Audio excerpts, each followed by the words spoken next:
noches mientras meditaba su siguiente paso. Después volvió directamente a la casa de huéspedes, a la que llegó unas 4 horas después de haberse marchado. Durante los 3 días siguientes, Henry permaneció en la casa de huéspedes, sin apenas salir de su habitación, mientras esperaba el regreso de Kitty.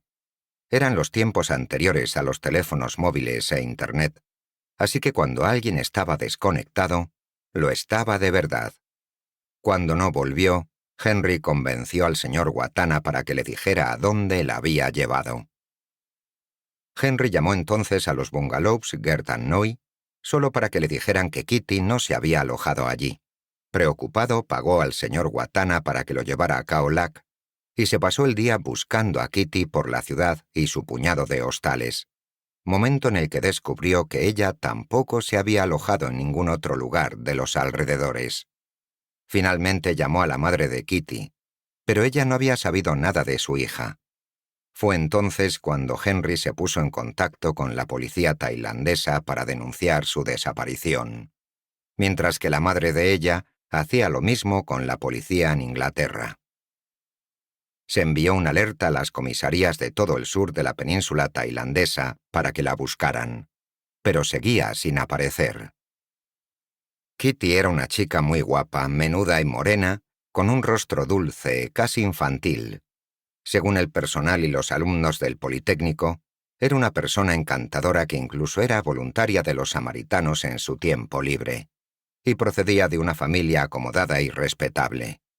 En otras palabras, era el sueño de todo periódico, y su desaparición en lo que entonces se consideraba un país exótico y lejano al que se dirigían muchos jóvenes británicos, atrajo una enorme atención mediática, tanto en el Reino Unido como fuera de él.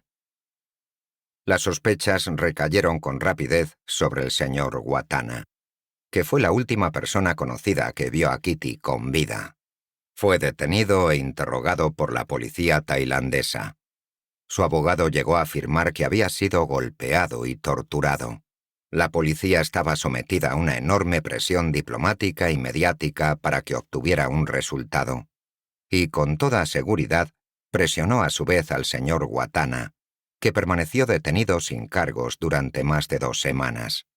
Sin embargo, al no haber nada que lo relacionara con ningún delito ni rastro del cadáver, fue puesto en libertad. Al final, después de casi un mes de la desaparición de Kitty sin que se confirmara ningún avistamiento, y después de que las autoridades tailandesas hubiesen interrogado varias veces al mismo Henry, este regresó a casa, donde se repitió el mismo proceso, largo y tendido, con los agentes del Departamento de Investigaciones Criminales de Sussex. Pero debido a las circunstancias de la desaparición, nunca se le consideró un verdadero sospechoso. Pidió una excedencia prolongada en el Politécnico alegando estrés emocional y no volvió a su trabajo hasta el año siguiente. Mientras tanto, la investigación había ido perdiendo fuelle a medida que otras historias se abrían paso en las páginas de sucesos, y no se confirmaron nuevos avistamientos. La gente perdió el interés. Pero el misterio permaneció. El hecho de que nunca se encontrara rastro alguno de Kitty, ni ningún registro de su salida de Tailandia, fue como si se hubiera desvanecido en el aire. Mucha gente, y debo admitir que me cuento entre ellos, dio por sentado que el señor Watana era el responsable. Puede que estuviera felizmente casado y no tuviera antecedentes penales, y puede que no hubiera pruebas que lo relacionaran con el asesinato, ni cambios de comportamiento que sugirieran que podía estar soportando la carga emocional de haber matado a alguien. Pero aún así, era el culpable más evidente. Murió en 1997, a la temprana edad de 46 años, sin haber conseguido nunca librarse de la negra carga de la sospecha. Si tenía algún conocimiento de lo que le pasó en realidad a Kitty, se lo llevó a la tumba. Así que la vida siguió su curso, y, para ser sincero, yo llevaba años sin leer, oír ni pensar en la extraña desaparición de Catherine, Kitty, Sin, hasta que, más de un cuarto de siglo después de su desaparición, recibí una llamada inesperada de un abogado llamado Maurice Ridman, que decía representar a ese